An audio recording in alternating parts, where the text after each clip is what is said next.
Olá, bem-vindos ao Diversiarte, nosso podcast que aborda como a diversidade é retratada no cinema, em séries, livros e artes em geral.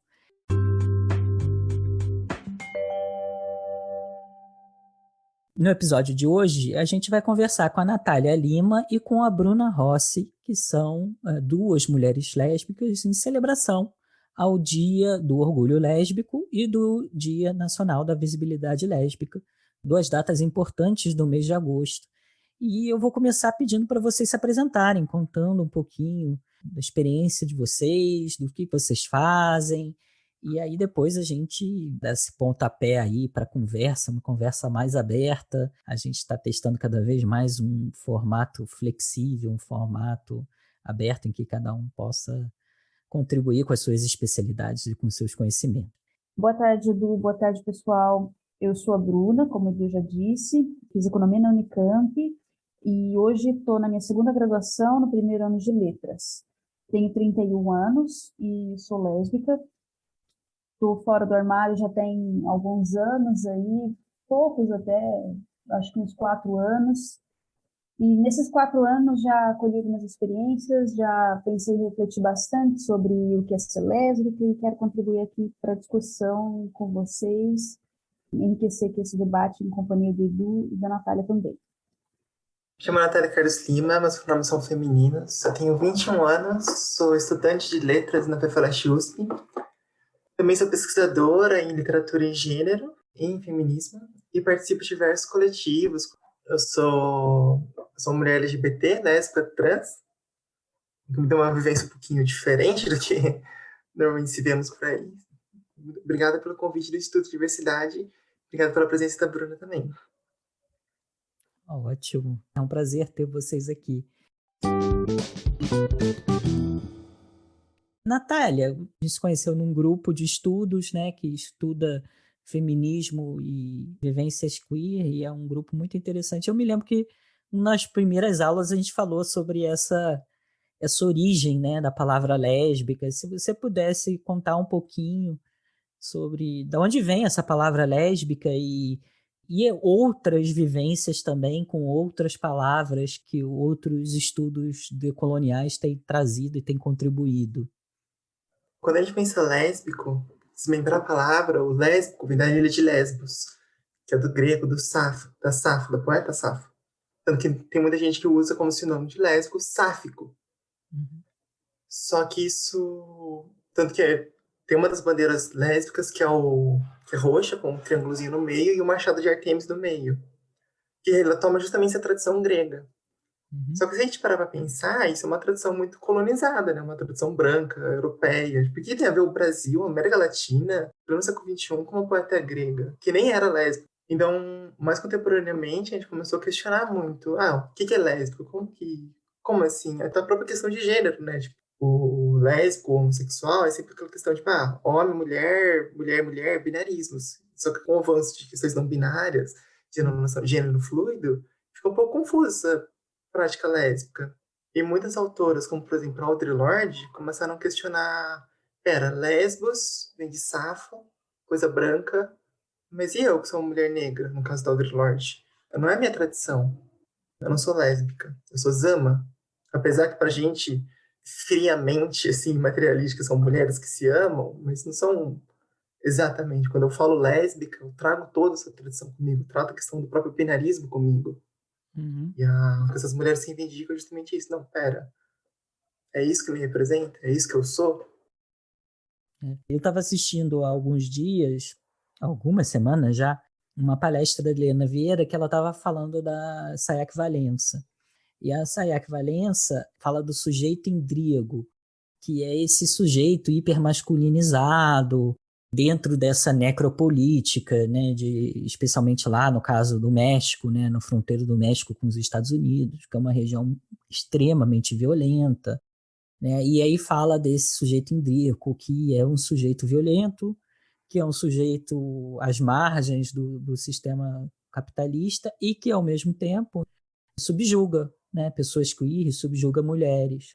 Então, é muito interessante a gente ver também, né, essa busca. Né? Vocês são duas pessoas de letras, então eu acho isso muito bacana, essa busca pelas origens das palavras, entender, ressignificar e trazer, às vezes, né, de uma forma antropofágica, porque o Endríago é uma figura mitológica da mitologia grega, e ela trouxe para esse novo contexto essa apropriação e reapropriação, que é algo que é muito presente na nossa comunidade. E também essas outras vivências, o tomboy, a lésbica butch, imagino que tem mais outras palavras aí que eu talvez nem conheça, né? Então, se vocês puderem O também trazer caminhoneiro em português, né? a caminhoneira em português, né? E isso também é muito rico, né? Porque a gente começa a cruzar, né? Como você trouxe, né? A questão da sexualidade com a questão da interseccionar a sexualidade com a identidade de gênero, com a expressão de gênero. E isso é muito importante, eu acho, para dar essa visibilidade para outros corpos. Como que o cinema ele tem representado essas lésbicas. Eu me lembro que na conversa inicial que a gente trouxe, né, Natália, você trouxe, nossa, mas será que o cinema ele está trazendo esses outros corpos também, os corpos trans, os corpos negros, os corpos latinos, corpos com deficiência, corpos com mais volume, corpos idosos?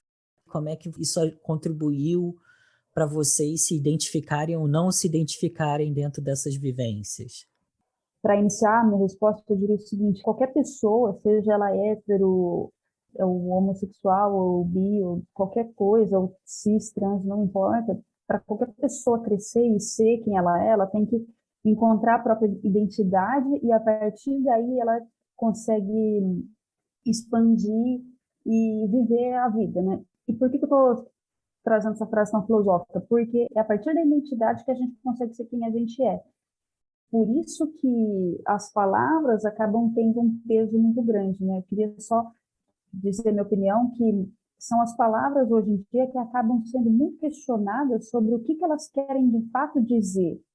E daí isso tem muito a ver com esse debate que a Natália trouxe a respeito dessa escritora que traz esse novo adjetivo, né, Zama. Isso sim é válido e o importante é que a pessoa se identifique com o termo. Então, se ela não quer dizer lésbica, não quer dizer sáfica, tudo bem, então pode falar Zama, não tem problema. A gente, inclusive, tem que abrir esse espaço cada vez mais para o uso dessas palavras corretas, até porque hoje a gente está dando muito valor, né, aos pronomes. Poucos meses atrás a gente não via tanto esforço das pessoas falando, meus pronomes são ela, dela, ou ele, dele, ou enfim, pronomes neutros. Mas então, voltando à sua pergunta, eu diria que, olha, na minha infância não me lembro muito assim de filmes, séries com personagens de mulheres lésbicas assim. O meu crush ele ia mais em direção às héteros mesmo, que é meio frustrante. Eu me lembrei da Xena, Princesa Guerreira, mas eu vou confessar que quando eu era criança e assistia, eu não me tocava que ela pudesse ser lésbica, que aquela moça loira lá era uma namorada dela. Eu não me tocava, eu acho que era muito ingênua, muito infantil mesmo. Mas, de qualquer forma, ampliando esse debate, a Xena tinha essa imagem de uma mulher guerreira, né? Não era qualquer coisa. Eu lembro que no mesmo horário, lá né, na TV, passava um seriado do Arnold Schwarzenegger como um guerreiro, sei lá qual, não me lembro o nome. Então era bacana ter assim, um seriado de um homem guerreiro, mas também de uma mulher guerreira. Era o Hércules, né? O Hércules e a Xena, né? Exato, era o Hércules. Agora... O Nando ele fala, eu adorava a Xena. Ele via mais a Xena do que o Hércules. Andando demais. E eu acho que a problemática do cinema, a gente fala representatividade, mas que a gente tem que pensar o que é representatividade, representação, né? Uhum. Quando a gente fala de lésbica, a gente tem que lembrar que, porque é diferente, por exemplo, do gay, né, do homem. Porque a gente se mexe com a porra do machismo e com a sexualização. Uhum. Então, a primeira invenção que a gente tem de lésbica é a porra do pornô. E, tipo, hoje em dia não, mas eu lembro quando eu era mais adolescente, assim, se você digitasse lésbica no Google, ia aparecer pornô, ia aparecer X vídeos. Era justamente esse corpo super sexualizado, a mulher da loirinha Orange is the New Black, né? A loirinha magrinha pegando a morena magrinha. Uhum. E quando a gente fala essa questão, acho que é um pouco que a Audre Lorde vai falar, não, eu não sou lésbica, vem um pouco desse peso que acabou ficando com a própria trajetória lésbica, com a própria tradição lésbica ser essas duas meninas meio fêmea, assim, retratado no cinema, e daí na vida real fica estereótipo, a lésbica é a mulher gorda, peluda, feminista, que odeia homens, anda, que mexe com caminhão. Estereótipos, são preconceitos. E o cinema reforça eles, ele reforça, inclusive hoje em dia, até hoje. Conversando com o Edu, a gente ficou pensando, nossa, que filmes e séries têm sequer personagens lésbicas no fundo que sejam minimamente diferentes de mulheres cis, brancas, loiras. Não tem, a gente não acha. A gente acha no máximo, assim, um limite, assim, vai forçando. Então, tipo, tá bom, ela vai ser lésbica, ela vai ser negra, mas ela vai ser cis, magrinha. Não, ela vai ser trans? Não, beleza, mas ela vai sempre dessa forma. Quando que a gente vai poder sonhar, por exemplo, ter uma mulher band, um casal de caminhoneiros, assim? Quando? E hoje em dia que a gente tem, sei lá, o capitalismo investindo dinheiro, rios e rios de dinheiro, falando de parada LGBT, usando cartãozinho de crédito com isso, mas a gente não tem ainda. Percebe o quão preso nas representatividades que são impostas pra gente, não as representatividades que a gente faz, que a gente fala. Tipo, eu como uma mulher lésbica trans nunca me vi. Tipo, tanto que eu não tenho costume de consumir coisas lésbicas, porque eu nunca achei que fosse pra mim. Eu demorei muito tempo, assim, pra perceber, tipo, não, pera, olha, pra me aceitar lésbica, assim. Tipo, nossa, não, peraí, eu também sou, sabe? Também sou mulher que gosta de mulheres, eu também sou isso. Eu gosto muito de cinema, né? Eu vi muito, tipo, minha adolescência eu vivia em casa, né? Tipo, meu programa de final de semana era ir na locadora de vídeo, né? Eu já tô entregando a minha idade. Ir na locadora de vídeo e pegar 3, 4 filmes e passar o final de semana assistindo. Então eu vi muita coisa, eu sempre gostei de filmes LGBT que trazem uma outra referência. Eu me lembro que na época de 90, essa representatividade era muito assim, a fora da lei. Era sempre um casal de lésbica fora da lei. Era Thelma e Louise, era Diabolique lá com a Sharon Stone, eu acho, né? Sharon Stone e Isabella Gianni, se eu não me engano. Sempre com grandes atrizes conhecidas, hétero, brancas, magras, né? E eu acho que, tipo, o primeiro que eu vi, que eu falei, que eu até tenho na minha biblioteca particular, né? Que eu acho que foi o que quebrou um paradigma, foi o Ligadas pelo Desejo, que é esse primeiro filme das irmãs Wachowski, que na época não se identificavam como mulheres trans, né? Se identificavam como homens. E esse filme é extremamente sensual, é um filme é, muito interessante, muito bonito, trazendo essa personagem mais butch também, um pouco diferente, ainda dentro do estereótipo, né, da branca, bonita, magra, né, esse tipo de coisa. E sempre também a gente via essa coisa do final meio trágico, né? É isso que eu tava pensando, no final que a gente morre, né? É, Tipo, quantas vezes a gente viu, sei lá, quantas vezes a gente viu coisa LGBT falando, não, que alguém não morre, alguém não é espancado no final. exatamente. Um dos motivos que eu não assisti é que não tinha muito gatilho, gente. Você vai assistir, seu parceiro é espancado, você vai acabar sozinha? Como assim? Acho que volta Exatamente. naquela tópica, assim, de, tipo, que corpos podem amar, né? Acho que eu já ouvi muito isso na questão do ativismo trans, que, tipo, mulheres trans não podem amar. Porque as mulheres trans não são nem héteras, nem lésbicas, porque elas não podem amar, elas não são feitas para amar, elas são feitas para que o homem vá lá, transe com elas, porque elas são prostitutas de rua, e depois mata, tipo, arranca o coração e mata. Elas não têm o direito de amar. E quando a gente vem avançando, a gente percebe que também as mulheres negras não podem, as mulheres que fogem da feminilidade não podem, as lésbicas não podem, as trans não podem, quase ninguém pode. É, é.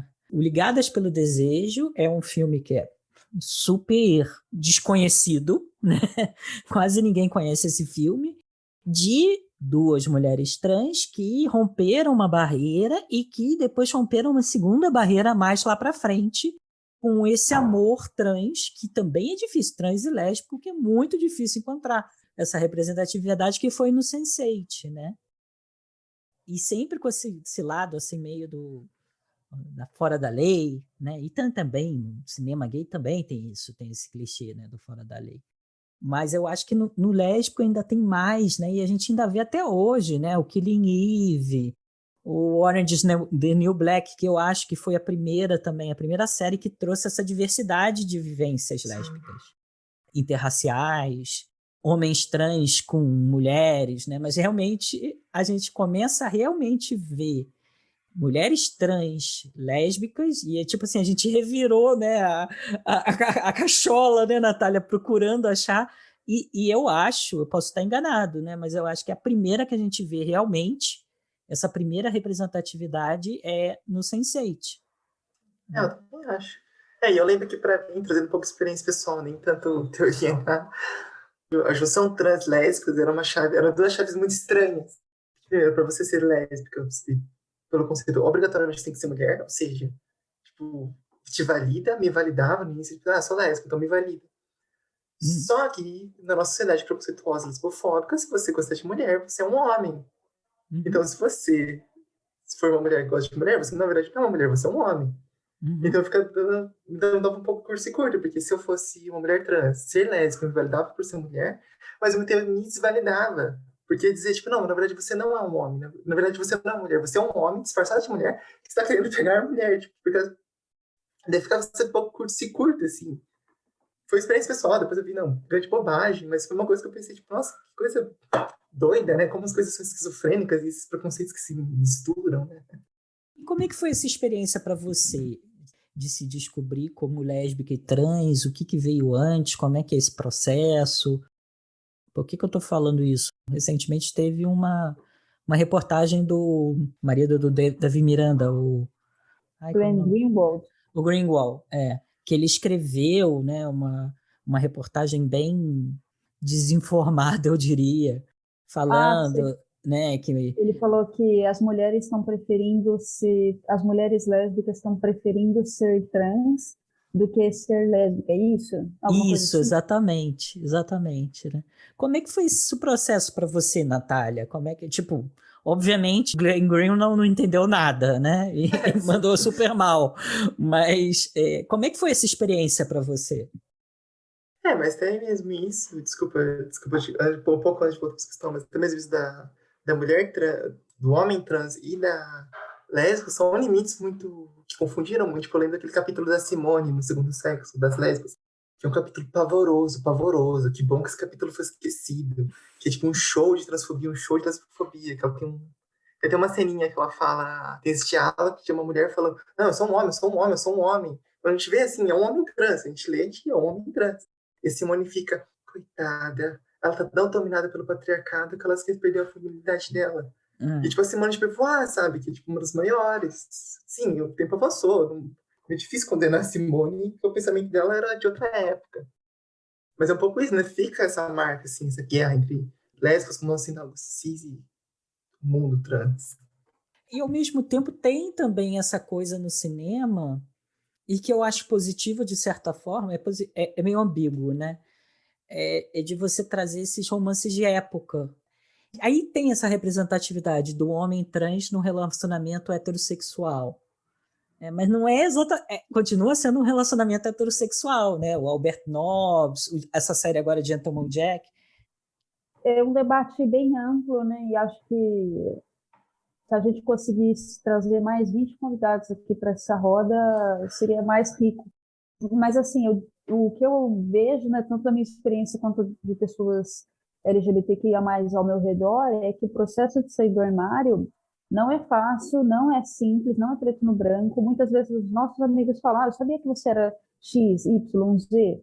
Só que para a gente saber isso é difícil, é doloroso, sabe? Normalmente a gente não quer ser X, Y, Z. Por quê? Porque quem é X, Y, Z dessa sociedade se pode. Tem preconceito. Se é trans, tem risco de morrer, gente. Não é fácil ser trans no Brasil, sabe? A expectativa de vida não passa dos 30 e poucos anos. Que porra é essa? Então, a gente não quer ser LGBTQIA+, num primeiro momento. E por isso agrava a dificuldade de sair do armário. Essa é a minha opinião, tá? Podem discordar.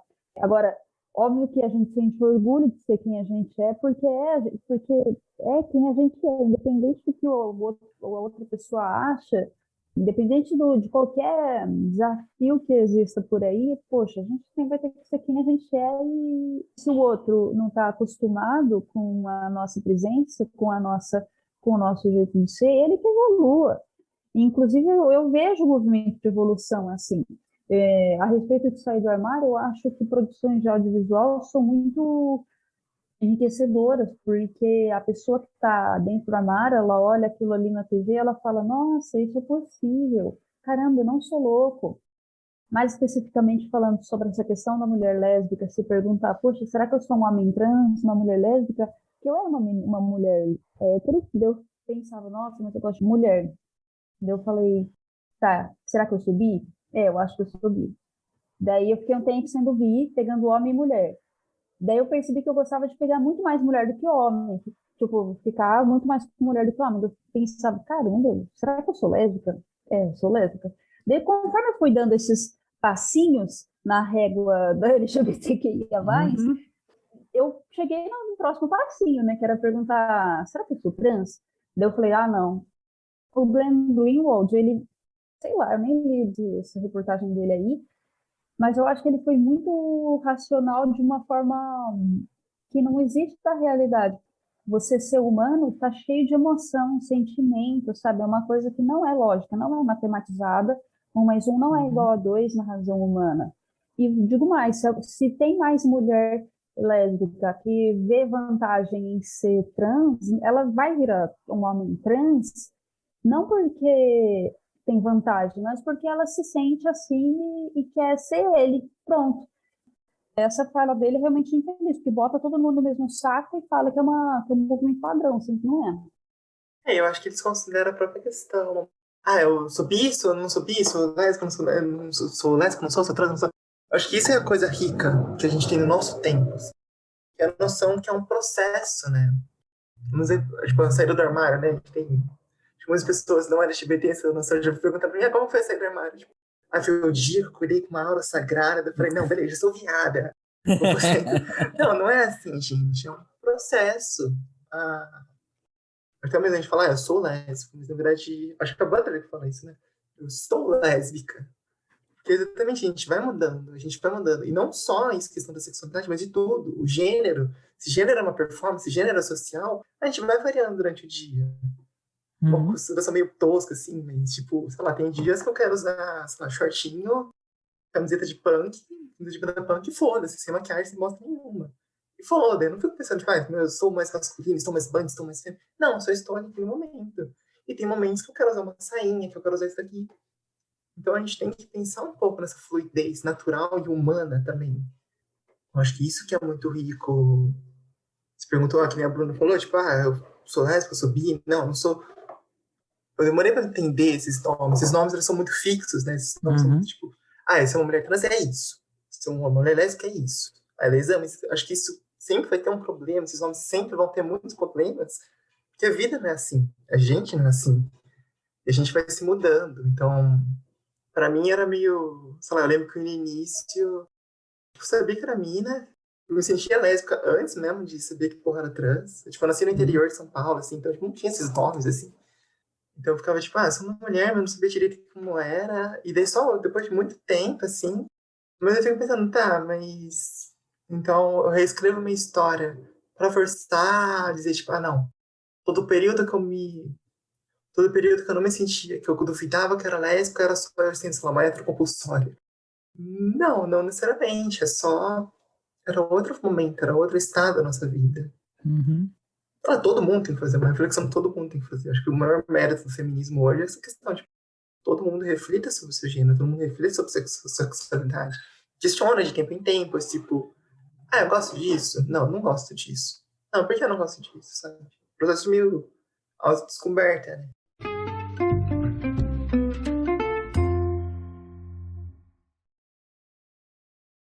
Voltando um pouco para a questão das artes, né? Você falou, o cinema. Que o cinema fica sempre nessa representação, tipo, beleza, as minas femizinha tem que ser, tipo, sei lá, as Scarlett Johansson, as Emma Stone da vida. Uhum. Por que só fica nisso, não sai? Porque o cinema é uma arte extremamente burguesa, mas é uma arte extremamente cara. Só que quando a Uhum. gente pensa na literatura, que são um pouco mais nossas áreas, tem essa permissão da gente escrever livros, essa escrita marginal, assim. A gente falou, por exemplo, da escrita de prostitutas, tipo a Mara Uhum. Moura. Mulheres trans escreviam para blogs, assim, e publicam na internet. Uhum. E já traz uma outra vivência, assim, de, sei lá, normalmente prostituta a gente pensa, a Dama das Camélias, que é aquela coisa, assim, um homem escrevendo. Não nem lembro mais o puto escreveu Dama das Camélias, me deu branco.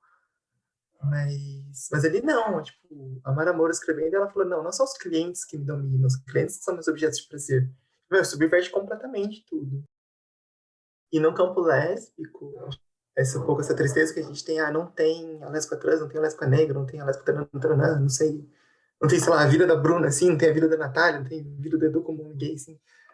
Eu acho que a literatura permite isso um pouco mais. E me lembra até uma página de Facebook que eu acompanho, que chama Letera, literatura revista lésbica, alguma coisa assim, de fanfic lésbica. Tipo, eu não tenho costume de fanfic, nada, mas eu acho muito interessante o evento, assim, tipo, são mulheres jovens, de qualquer idade, que publicam revistas, publicam textos delas com a temática lésbica, e na internet, depois foi uma revistinha, assim, e é muito revolucionário, assim, apesar de ser mais bobinha, apesar de não ser nada, assim, sei lá, cabeça, literatura clássica, mas a oportunidade dali nascer coisas, um embriãozinho, assim, às vezes alguém começou a escrever ali, daí, sei lá, num conto tem pode começar a ter esse embrião, assim. Como que foi minha vida? Daqui a pouco a fantasia, assim, as fantasias vão mudando. E talvez no futuro a gente comece a ter essas meninas que escreviam fanfics e uma contemporaneidade um pouco mais aberta hoje. No futuro pode começar a produzir grandes clássicos que não sejam só esse corpo que está no cinema, sabe? Uhum.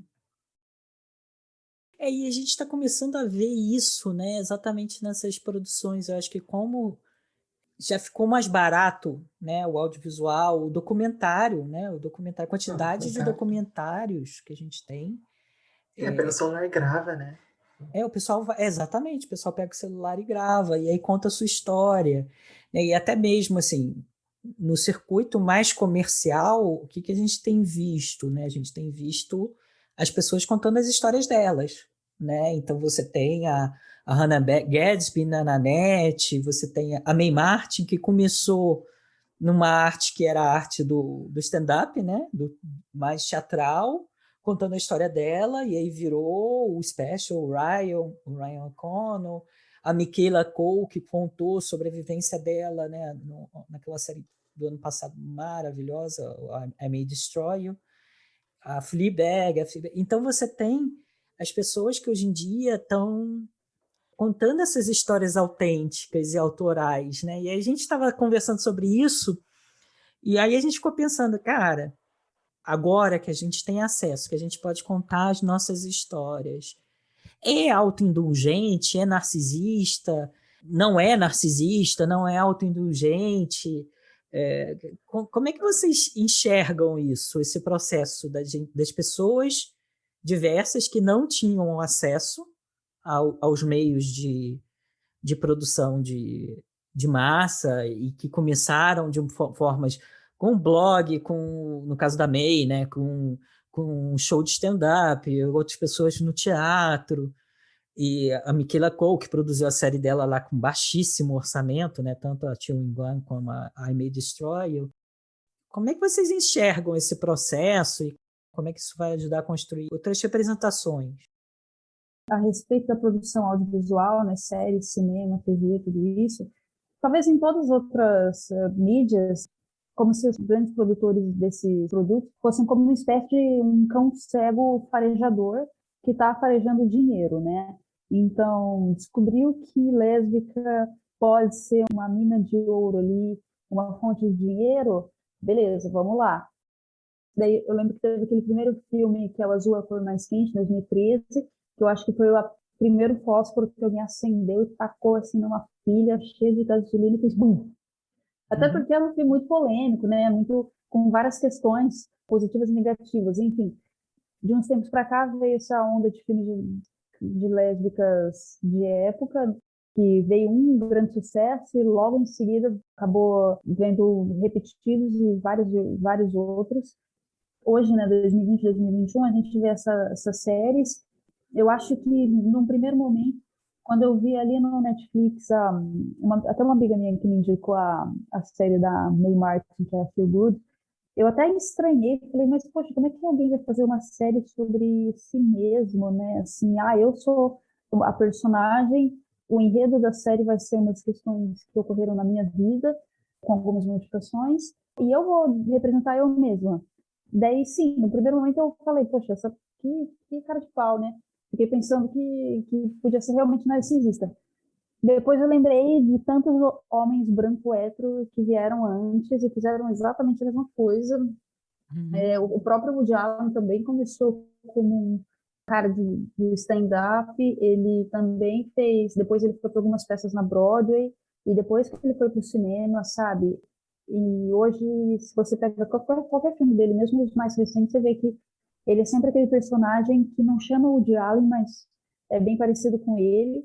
Na nossa reunião prévia, eu comentei também do François Truffaut, que criou o alter ego dele, que é o Antoine Duhamel, que aparece naquela série de filmes lá, onde o ator vai crescendo conforme os filmes vão passando e ele acaba sendo ali uma imagem do próprio François Truffaut. Então, hoje, se tem a Mae Martin, se tem qualquer outra atriz, pessoa, enfim, que quer começar escrevendo um blog, um livro, um enredo ali, alguma trama, e depois ir para a TV, ir para uma série, para o cinema, para falar dela mesma, cara, tem mais aqui mesmo, sabe? Bota um pouco no trombone e faz. E produz aí, mas eu quero falar de mim. Manda ver, meu. Todo mundo já fez isso. Por que mulher não binária, ou lésbica, ou trans, ou só mulher cis, hétero, ou padrão, não pode? Faz, vai lá e faz. Eu acho que tem mais o que fazer mesmo.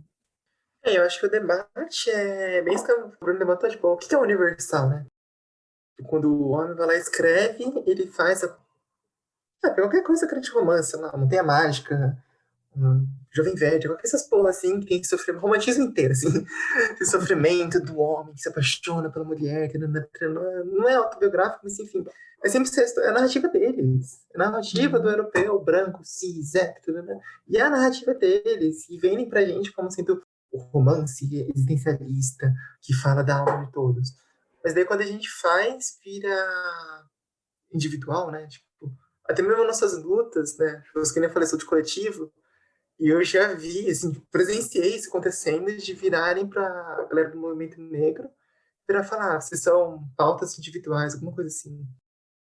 E, tipo, um marxista xingando o coletivo negro, falando que eles só cuidavam da área deles e que, na verdade, os marxistas que eram os verdadeiros revolucionários. Fiquei, cala a boca, tá um puta playboy, porra, nunca trabalhei em faca, se foder. Os caras estão lutando pela coisa deles. Eu acho que até um pouco além disso, tipo, não é autobiográfico. Quer dizer, é autobiográfico, mas primeiro, passa primeiro pela questão da ficção. Tipo, colocou no papel, obrigatoriamente virou ficção. E eu acredito um pouco, meio filosofia, assim, que esses livros individuais, na verdade, também são universais. São universais de nós, assim, de nós mulheres, de nós LGBT, de nós marginalizados. Tudo bem que às vezes você vai olhar o nós, é complicado, porque uma pessoa branca não vai ter a mesma ferida que uma pessoa negra, óbvio, mas vai aprender com aquela ferida.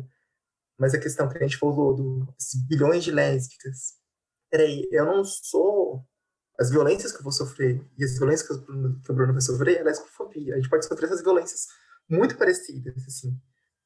Só que as formas como elas são muito diferentes. Você pode te perguntar, nossa, será que a gente pode dizer que a gente é a mesma coisa, sabe? Tipo, só fixando assim, duas mulheres brancas. Será que a gente pode realmente se dizer lésbica, já que a gente teve uma vivência tão diferente? Qualquer pessoa, assim, como que a gente vai se dizer mulher, ou homem, ou ser humano, já que a gente é tão plural? E eu acredito um pouco que essas obras que vão revelando essas feridas, a gente trata elas como individuais e como essas coisas concentradas, mas o fundo dessas dores são dores sociais, são Uhum. dores da própria sociedade. Por exemplo, um livro que eu adoro, The Bell Jar, da Sylvia Plath, que é um dos livros que eu estudo, então. Uhum. E é sobre uma jovenzinha que está nos Estados Unidos, na América 50, enfim. E o livro é totalmente torturante de você ler, porque você vê uma menina que vai sofrendo e ela não percebe que está sendo reprimida por gênero, e ela vai ficando louca. E esse livro, ele virou um boom na época dos Estados Unidos, porque a Plath tinha acabado de morrer, e depois virou um boom de novo na década de 90, por causa que, sei lá, essas coisas do punk, da Rauch Garrett, essas meninas revoltosas, resgataram esse livro como uma questão feminista, e hoje eu vejo muitas meninas, assim, com feminismo que se identificam com um livro muito forte, eu me identifiquei com um livro muito forte, só que, velho, eu não fui uma mulher cis, hétero, na década de 50. Por que eu me identifiquei com isso? Porque as dores são muito parecidas. A estrutura de opressão é muito parecida. Então, quando a gente pensa autobiográfico narcisista, não, tá falando de. São críticas sociais, grande parte disso. São essas críticas, elas não vão vir a gente tratando de um tratado filosófico, porque a gente não tem a filosofia, não tem uma escola de filosofia antes. A gente vai achar essas feridas olhando para dentro e pensando assim, pera, o que na minha vida, o que rolou comigo, sabe? E depois, refletindo assim, coloquei no papel, vi o que rolou comigo, aí sim que eu posso refletir, assim que eu posso refletir como sociedade em geral, assim, olhar, não, olha, pera, isso não foi só comigo, também aconteceu com a minha vizinha, também aconteceu com a vizinha da minha vizinha. Eu acho que a potência disso é justamente essa questão. O que está acontecendo hoje, o que sempre aconteceu, como o movimento feminista avança, como o movimento de gênero, como a luta lésbica avança, é compartilhar histórias. Olhar essas histórias como sendo nossas, como algo que a gente tem que se importar, né? No mínimo ter esse olhar humano, assim, tipo, a dor do outro, vou entender a dor do outro. Você trouxe essa questão, né? É o social, mas o social, ele também, e é uma coisa que a gente tá debatendo aqui bastante, ele é muito contextual, ele é muito cultural, mas ele é muito cultural no tempo, né? E aí eu lembrei imediatamente, né, do Van Home, que é uma obra que é totalmente... Ela ressoou tanto em mim, apesar de eu não ser uma mulher lésbica. Para quem não conhece o Van Home, é um livro da Alison Bechdel, que é uma mulher lésbica e orgulhosa da sexualidade dela, e ela conta a construção dessa identidade dela na relação com o pai, né? Que é uma relação complicada, que era uma relação em que o pai era um homem gay enrustido, e, tipo, essa experiência também de voar um pouco mais alto da geração anterior. E é um livro ótimo, é por meio dos quadrinhos, então já muda também a forma de contar, a relação com o tempo é diferente, e ela vai meio reconstruindo essa relação com o pai como um quebra-cabeça. Então ela fica pulando entre momentos diferentes da vida e esses momentos de cumplicidade ou distanciamento com o pai. E ressoou muito comigo. Eu não tenho uma relação, não tive uma relação muito produtiva com meu pai, sempre foi meio complexa. E é um livro que realmente, eu acho que ele aborda muito essa questão, né, do social e como o social está mudando. Né? Por mais que a gente olhe e fale, não, o heteropatriarcado está firme e forte, mas não está como na década de 50. Né? E aí a gente volta para aquilo que você comentou, Bruna, desses filmes de época, né? Que em algumas críticas eles falam, né? Desse filme de época lésbica, que agora está super famoso, muitos de escritoras como Colette, e de uma certa forma ele está passando uma mensagem de nossa, olha como era terrível naquela época, hoje em dia a sociedade aceita, você vai ser bem acolhida como uma mulher lésbica ou como uma mulher com uma expressão de gênero, no caso do Albert Nobbs, do Gentleman Jack, né? Uma expressão de gênero diferente da esperada pela cisnormatividade. E aí eu fico pensando, né, como é que hoje em dia esse acesso a novas obras mais autorais, como é que ele também dialoga com essa evolução e não evolução dos tempos ao mesmo tempo, né? De um lado, a gente está avançando e do outro lado a gente não está. Você trouxe vários pontos aí Antes de eu comentar a minha opinião sobre essa coisa dos filmes de época, a produção de uma pessoa, a obra dessa pessoa, seja ela qual for, pode ser um quadrinho, pode ser um livro, pode ser um filme, uma música, ela transcende muitas vezes quem essa pessoa é para dizer algo que essa pessoa sente. Essa obra, ela vai tratar sobre essa emoção, sobre esse sentimento. Então, eu acho que é por isso que a gente, e nós três aqui, sendo a comunidade LGBT, que a gente se identificou em algum momento com obras heterossexuais, como esse livro da Silvia Plath, que a Natália comentou. Eu mesma já me identifiquei com o Jovem Werther, que você também comentou, Natália. E o Jovem Werther era um cara completamente hétero, enfim, lá na Alemanha. Então, por que teve essa conexão, essa identidade? Porque a obra transcende a emoção. E eu acho que é isso que a gente vem pedindo hoje, né? Assim, acho que a nossa comunidade, fugindo da heteronormatividade, vem pedindo a voz. vem falando, não, mas a gente também quer falar algumas coisas e nada vai impedir vocês de que são um padrão mais aceitável da sociedade ou é o padrão imposto pela sociedade, de se identificar com as nossas dores também e com a nossa voz, com o nosso sentimento. Então, é muito enriquecedor que tenha cada vez mais produções distintas de todas as pessoas, de todas as nações e todas as vivências, e isso vai conseguir fazer com que a gente expresse mais quem a gente é. Essa é a minha visão. Agora, a coisa dos filmes de época, eu tenho sentimentos meio confusos a respeito disso, porque quando começou a surgir, principalmente aquele, como é que chama, a chama da mulher, alguma coisa assim, esqueci agora. Retrato da Mulher em Retrato de Chamas? uma Mulher em Chamas. Isso, esse filme é muito bonito, tal, eu adorei, eu vi, inclusive eu vi, só tinha lésbica e gente LGBT, mas no cinema, porque também era um evento da Semana da Diversidade, que acontece em novembro aqui em São Paulo. Foi muito, muito legal. Então, eu sim me senti representada, eu me identifiquei com esse filme, foi legal.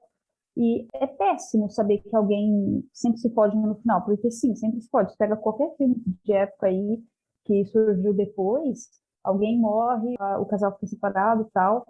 Mesmo o filme de gay, eu vi esses dias um que está no streaming lá do Belas Artes, que chama Morrice. É um cara que se apaixonou pelo colega dele de faculdade, só que um decidiu seguir à frente, sendo gay, na Inglaterra, e o outro não. O outro decidiu viver uma vida barra teatro hétero e sofreu pra caramba nesse teatro, não imagino, sendo que o outro conseguiu, a duras penas, ter uma felicidade ali. Então, é complicado, porque a gente fala, putz, que ruim, né? Essas pessoas se podem, sim, isso é péssimo. Por outro lado, é bom que tenha essa produção, porque eu me sinto, enfim, mais identificada com esse tipo de filme do que com filme hétero, padrão. Uhum. Tipo, eu gosto do Retrato de uma Mulher em Chamas, apesar de todos os problemas que tem, essa questão de, tipo, primeiro, essa coisa super anacrônica, não que anacrônica seja errada, mas essa questão, tipo, a gente pega, taca numa época que não era bem assim, daí taca nossos valores para essa época, mas taca de uma forma meio bizarra, porque, tipo, reflete nossos valores, mas fala que é da época, que é violência da época, então não tem, depois essa coisa meio... Eu tenho algumas vezes eu sinto um pouco essa cultura, sei lá, esses meninas de 12 anos, assim, que eu vejo falando na internet, falando, tipo, como se o mundo fosse um arco-íris colorido, assim, ser LGBT, super tranquilo. Não, não. Pelo menos na minha vida não é. E em alguns lugares são bem mais tranquilos do que na década de 80, 90, óbvio. O engraçado que você comenta que você vê na internet meninas de 12 anos falando que é fácil ser LGBT, porque eu, quando eu tinha 12 anos, e acho que você também, Natália, era uma merda. Inclusive, na minha escola, até eu ter 18 anos, saindo ali no terceiro colegial, a coordenadora ele reprimia se uma amiga minha dava selinho de brincadeira na outra. Falava, não, vamos conversar. E eu, internamente, gostando da minha coleguinha. Como é que sabe, o que eu fazia com aquele sentimento? Eu botava no fundo da minha alma, eu botava num armário, que eu botava em outro, que eu botava em outro, era assim que a gente lidava, né? Mas, por outro lado, eu vejo como positivo que essa nova geração, sei lá, nem sei agora, a geração alfa, sei lá qual que vai vir agora, né? Acho que é Z, não sei. É Z ainda. A Z... Tá na fronteira, 12 anos. Então, mas essa nova moçada, meu pai fala moçada, achei engraçado pra caramba. Então, essa moçada liga a TV, vê a Pablo Vittar balançando o cabelo. É ótimo para eles. Por quê? Porque eles olham a Pablo ali balançando e dançando e cantando, sendo linda, falando, poxa, beleza, posso ser. E pode mesmo, não tem problema nenhum. Que bom que para eles não foi difícil para mim, porque para mim, se eu tivesse ligado a TV e visto a Pablo, porra, eu teria saído do armário muito mais cedo, sabe? Teria sido facilitado muito minha vida. Tudo isso para dizer o quê? Que eu vejo um movimento no nosso país e como na sociedade como um todo, assim, de evolução. Então, assim, vira e mexe, a gente dá uma elegida num governo bizarro, faz cestinha de leve, a gente dá um passo para trás, mas é para pegar impulso, na verdade, dar 2 passos para frente, porque as pautas, a internet dá a voz e as pautas estão aí, elas sempre estiveram aí, os debates estão acontecendo, não vão parar de acontecer, vai ter cada vez mais questionamento, mais movimentação, as pessoas vão levantar a mão quando cutuquem a ferida delas, elas não vão deixar barato e não vão deixar passar batidos. Eu fico feliz que está mais fácil para a nova moçada aí sair do armário, se é que tem que sair ou não, e também está mais fácil para eles aceitarem e viverem com a diferença, porque é isso, cara, não tem outro caminho, sabe? É bom e é o que a gente é, sabe? Então não tem como ser diferente. Concordo muito com você. Eu acho que é um passo que não dá para dar para trás, né? E eu acho que a gente encontrou voz como mercado mesmo. A gente aí volta para essa história. Existe um mercado, existe uma demanda que foi reprimida por anos e anos. E agora se descobre que esse mercado LGBT, eu acho que isso que é o legal do orgulho dos tempos de hoje, né? Que você pode falar, olha, eu exijo essa representatividade, eu quero ter essa representatividade. E aí eu até salto para aquela outra questão, né, Natália, que a gente tinha conversado, que é o transfake. E hoje em dia tem esse movimento político, a Erika Hilton comentou sobre o transfake na entrevista dela lá na Roda Viva, e não só o trans, né, mas nós, como LGBTs, nós conseguimos enxergar uma obra quando ela é autêntica, né, escrita, produzida, estrelada por pessoas que têm aquela vivência de uma não autêntica, né? Acho que o meu ponto de complexidade com essa questão da nossa contemporaneidade é que acho que tem que ter um consumo, essas obras vão para o Netflix, mas tem que ter um consumo crítico. Acho que o ponto tem que ser muito essa noção do que é o movimento LGBT como um movimento social, né? Por exemplo, a gente é mais aceita, mas a gente aceita por quê? É porque tá dando dinheiro. No Brasil sempre teve cultura de exibir travesti na televisão, Roberta Close na Playboy. Só que, exibir a Roberta Close na Playboy não dizia que o Brasil era menos preconceituoso, menos transfóbico. Na verdade, só comprovava que era mais transfóbico. Senão, daqui a pouco, acho que tem um risco de dizer você entra no Pornhub, tem a categoria lésbica, assim. Não, aquilo não é representatividade, porque ali é consumo dos nossos corpos. E claro que isso é um pouco extremo, assim, mas eu acho que um dos riscos que eu vejo e um dos medos que eu tenho com essas séries modernas, esses comentários assim, claro, assim, ai meu Deus, realmente as pessoas são melhor ver, poder ter a Papo na TV, poder ter um casal lésbico na TV, isso é muito bom. Mas tem que ter essa ótica que, pera, a gente não tá mais incomodando por quê? O que foi subvertido? Será que ainda está incomodando lésbico? Ou que lésbico está incomodando? A gente não tem mulheres negras, a gente não tem mulheres trans. A gente tem, você falou do transfake, né? O transfake, quando mulheres trans ou homens trans são interpretados por pessoas cis, ou seja, um grande caso, Garota Dinamarquesa, que quando eu assisti quando era pequena, não só quando era pequenininha, assim, me fez bem assistir, e depois eu percebi, não, pera, mas era um homem cis fazendo. E não tava querendo, porque aquele corpo não tava querendo me representar, não queria que eu fizesse bem.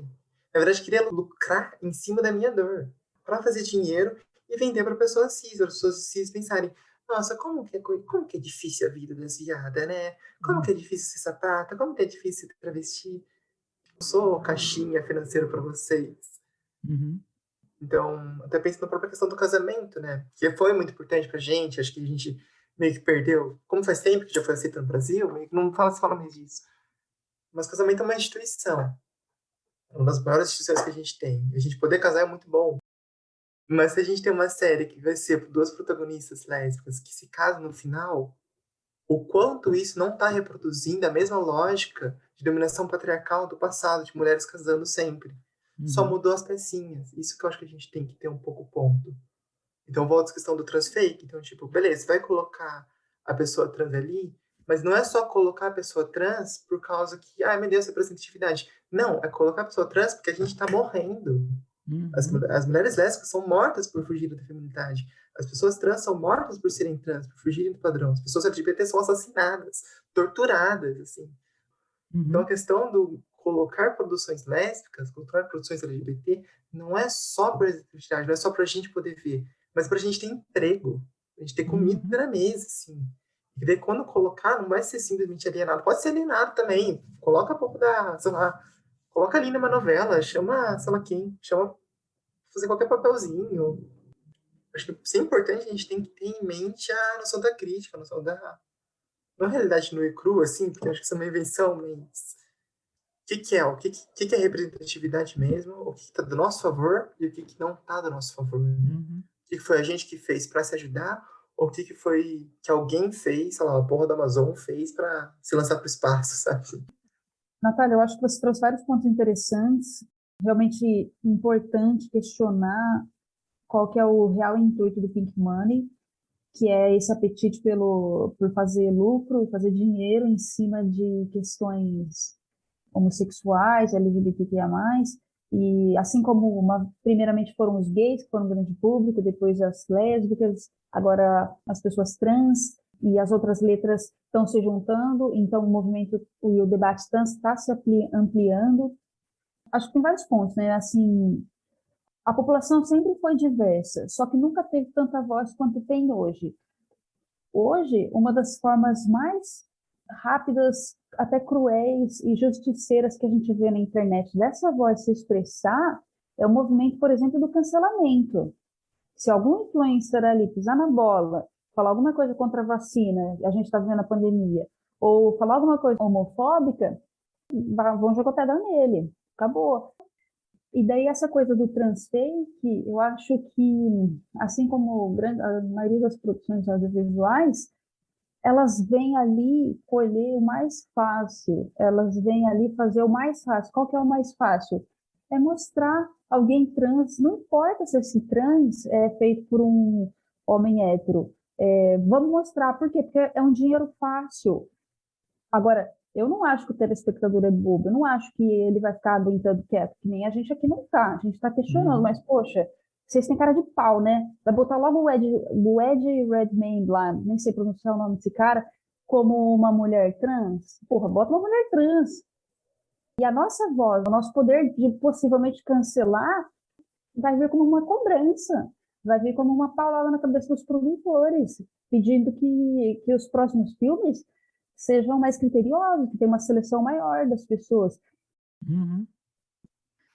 Eu concordo com você, Bruno. Eu acho que agora a gente ainda está num momento em que tudo é muito novo.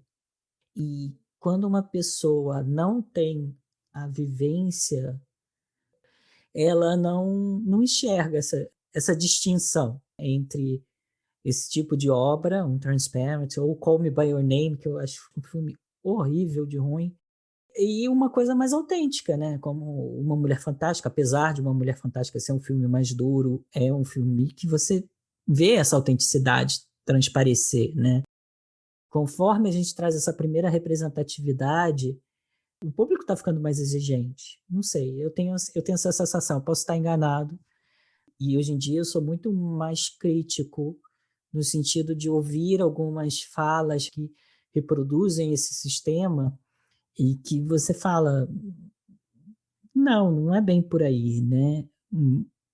E que muita gente acha que é lindo, que aplaude, né? Então, pegando o governador gay, que não é gay governador, ou sei lá, sei lá o que ele quis dizer, tipo, você não entendeu nada, né? Você não entendeu que, tipo, você pode ser duas coisas ao mesmo tempo. E quando a gente fala de representatividade, a gente também não quer filmes que só falem da nossa vida amorosa. Nós vivemos, nós sofremos opressão, nós trabalhamos, né? Tem uma série de aspectos da nossa vivência que vai além da nossa sexualidade ou do como a gente se veste quando vai sair de casa, né, de manhã, né? Que vai muito além disso. E, e eu acho que hoje em dia a gente tem, com essa liberdade, com essa voz nas redes sociais, a gente tem essa capacidade de poder dizer e apontar, olha, isso está meio estranho. Mas quando a gente conversa com o público em geral, eu acho que é um pouco isso, essa sensação que a gente está em diferentes passos. E a gente teve agora, essa semana, essa campanha da Natura, né, do Thales, né, que parece que foi também uma coisa meio tentando se aproveitar de um momento, né, de um momento em que você tem um debate, e aí ele diz, olha, eu sou pai, e ser pai gay é a mesma coisa que ser pai. Não é a mesma coisa, né? Você transmite outros valores quando você tem essa vivência, não é a mesma coisa. E eu acho que a gente está por esse momento em que, tipo, a sociedade ela está caminhando em diferentes velocidades. Você tem grupos que ainda ficam chocados com esse tipo de campanha. Você tem grupos que acham lindo e aplaudem. Você tem grupos que estão num outro momento de experiência e de vivência e que estão apontando, olha, é legal, mas tem algumas falas meio problemáticas aí. Antes de fechar, eu queria ouvir tipo de você, Natália, como é que é também essa vivência, né? Hoje a gente falou de lésbica, de trans, como é que é você, com a sua vivência de trans, sentir essas diferentes velocidades na sociedade? A questão lésbica, ela tem, sim, né, já ela tem sido debatida, a gente está falando de outras representatividades lésbicas, ela já avançou mais na compreensão do público geral, mas me parece o brasileiro médio, se é que existe esse conceito, ainda nem entende o que é ser trans. Acho que sempre tem um pouco essa visão, assim, o trans é novo. O trans é novo. O trans existir fora da... O trans é velho, quer dizer, pelo amor de Deus. Sempre Tipo, existiu. travesti existe faz tempo, assim. Sempre existe. Faz parte da cultura nacional a travesti. Uhum. Mas no prostíbulo. Tipo, o novo é ter uma mina branca de classe média na faculdade participando de podcast. Isso é novo.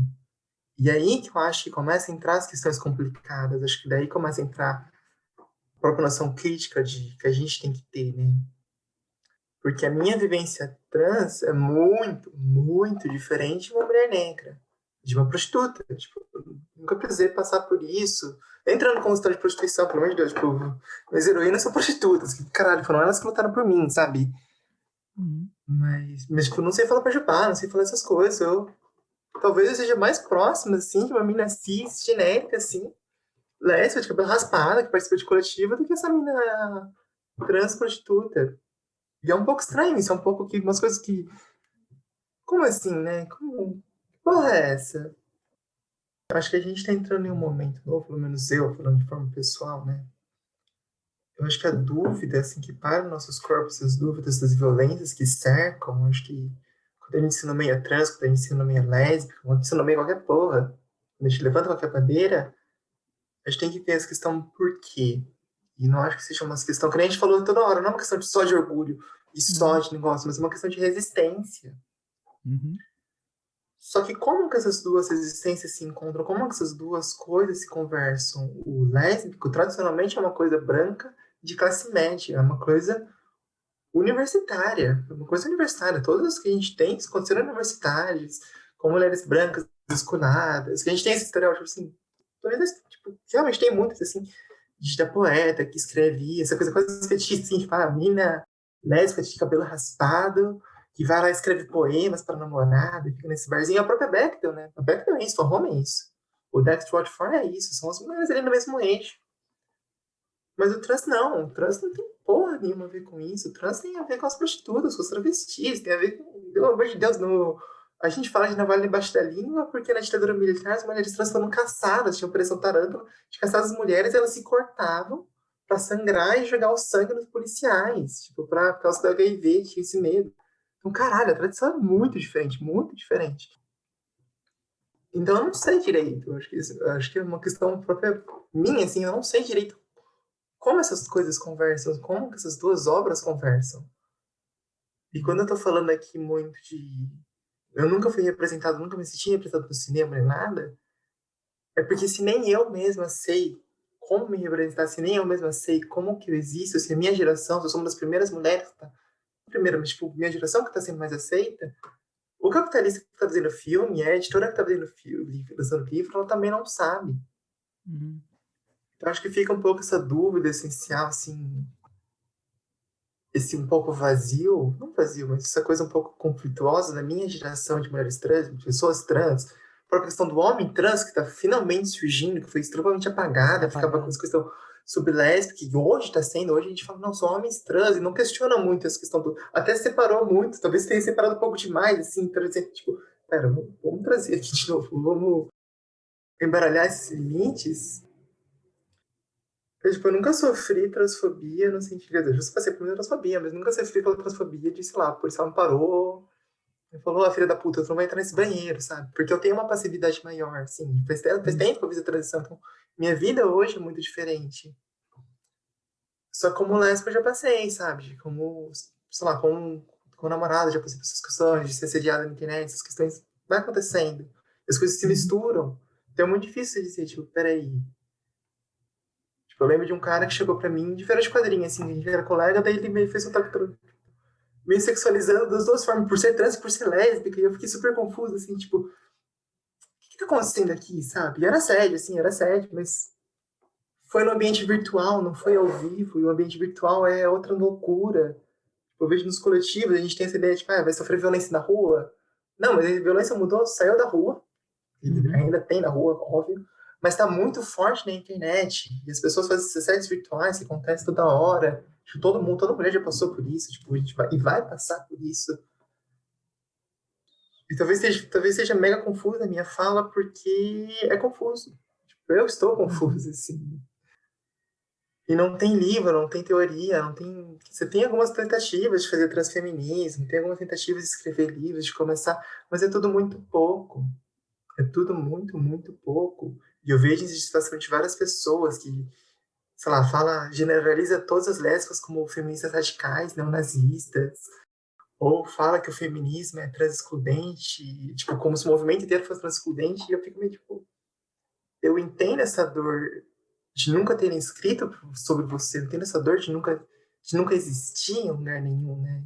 De assistir um filme com duas personagens lésbicas, mas foi aquela coisa tipo, puta merda, mas são duas minas com buceta, sabe? Tipo, mesmo se a pessoa fez cirurgia ou não, metade da minha vida eu vivi sem buceta, tipo, não ter buceta, tipo, ter um falo, definiu minha vida, e, tipo, isso muda muito entre as mulheres cis e as mulheres trans, tipo, afeta muita coisa. Mas o quanto que afeta, o quanto não afeta, como que a gente faz isso, como a gente não faz, quanto que a gente sabe. Tipo, a gente se coloca nas categorias, a gente não se coloca nas categorias. Será que eu sou uma lésbica trans? Será que eu sou uma lésbica cis? Será que eu sou só lésbica? Será que eu sou uma lésbica trans branca? Como... Eu acho que tudo isso é muito confuso. Então,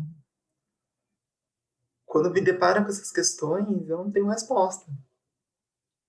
Também melancólico, assim, pode parecer melancólico, mas isso aqui é uma notícia, tipo, não tem resposta. Tá acontecendo ainda. E vai acontecendo com o tempo. Talvez daqui 1 ano, 5 anos, com certeza daqui 10 anos, você, sei lá, talvez eu possa falar, tipo, uma grande teórica, assim. Sei lá, tá cada vez apreciada, talvez, ou tá, ser qualquer outro puto que tá mais consagrado. E você olha, taranã, taranã, taranã, taranã. Mas hoje não. Eu não consigo nem falar um filme.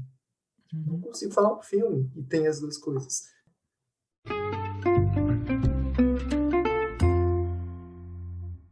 Nossa, dá para pensar muito com a fala da Natália, realmente.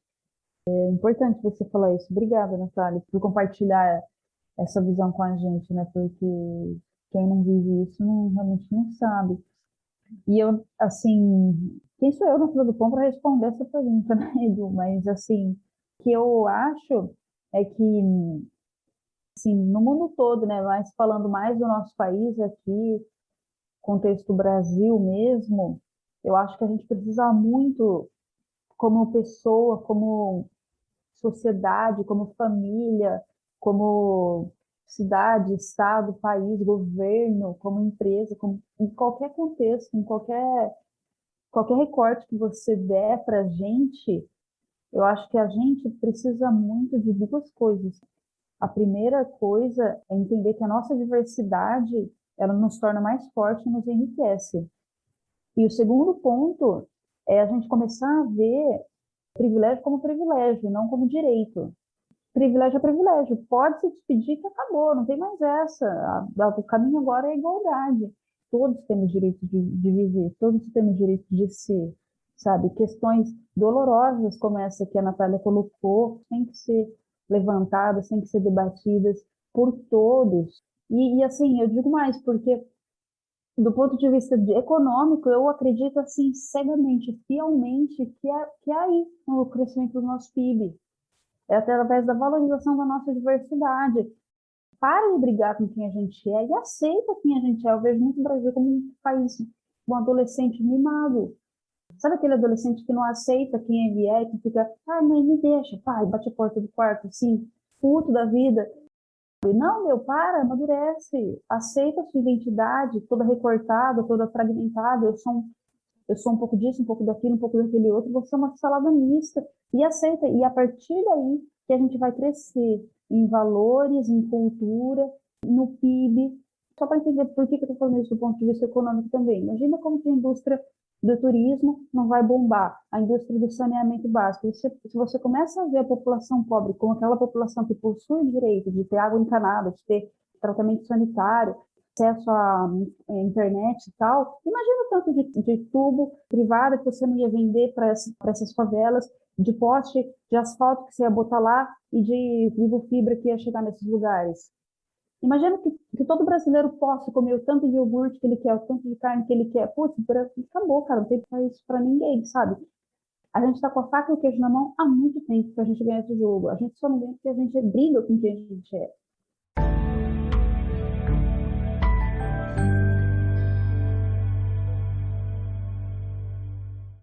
Hoje nós conversamos sobre orgulho lésbico e visibilidade lésbica, tanto de lésbicas cis e lésbicas trans.